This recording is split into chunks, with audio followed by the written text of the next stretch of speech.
Time now for Night Courts. We've all seen movies that didn't meet expectations set by their trailers, but what if the trailer featured an actor or character that you never actually ended up seeing in the film?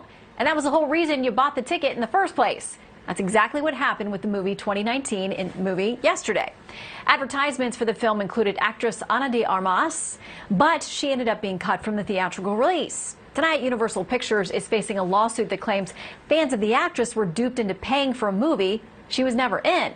Let's bring in tonight's blockbuster legal eagles, data privacy specialist and attorney Sarah Gounder, along with criminal defense attorney David Bruno. Welcome back, guys. We will start with Exhibit A. This is from the complaint.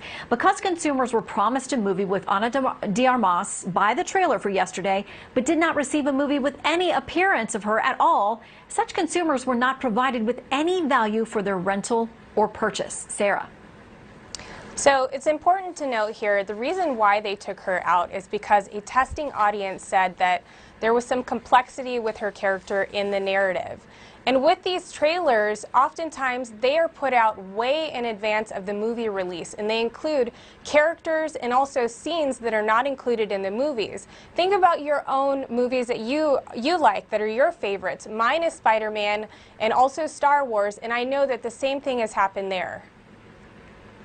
Okay, so that takes us to Exhibit B. This is from a film blog. The headline, "Have you ever been so angry at a movie's trailer that you wanted to sue the studio?" says, okay, if you can sue claiming no value over this, can you sue when all the funny bits are in the trailer? Can you sue if a piece of music you love is in the trailer but not in the movie? What about a trailer would get you so furious that you had to take legal action?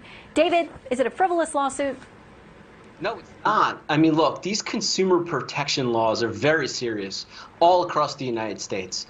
And basically, what these trailers are, they're advertisements. It's no different than a billboard or an advertisement on the radio or television. And these businesses they're required to be honest and not misleading.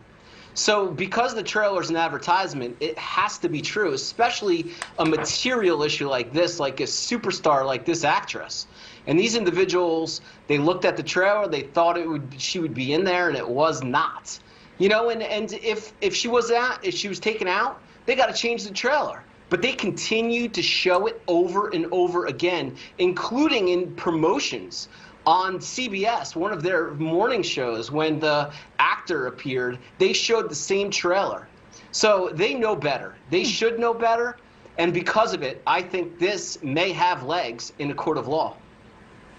Okay, Exhibit C. And Sarah, you referred to this about the screenwriter Richard Curtis talked about the cut. He said it was a very traumatic cut because she was brilliant in it. I mean, really radiant, and that turned out to be the problem. The audience liked the story about Ellie and Jack and went with that. It works out well. You know, it's one of those things where it's some of our favorite scenes from the film, but we had to cut them for the sake of the whole. Okay, you both get 10 seconds to convince me. Sarah, then David. I think you also have to consider here, we've got to certify the class, and the judge can dismiss it based on that too. So we'll see what happens in court. David? Consumer laws are very important, right? These companies, these organizations, they have the power. They're making revenue. They're making a lot of revenue, and that's why these laws are there. And it may be tic-tac, but at the same time, this company needs to learn their lesson just like everyone else. All right. Well, keep an eye on it. Sarah and David, thank you for your final arguments. Good to see you both. Thanks, It was a pleasure, Shannon. Shannon. Good night. Some good news.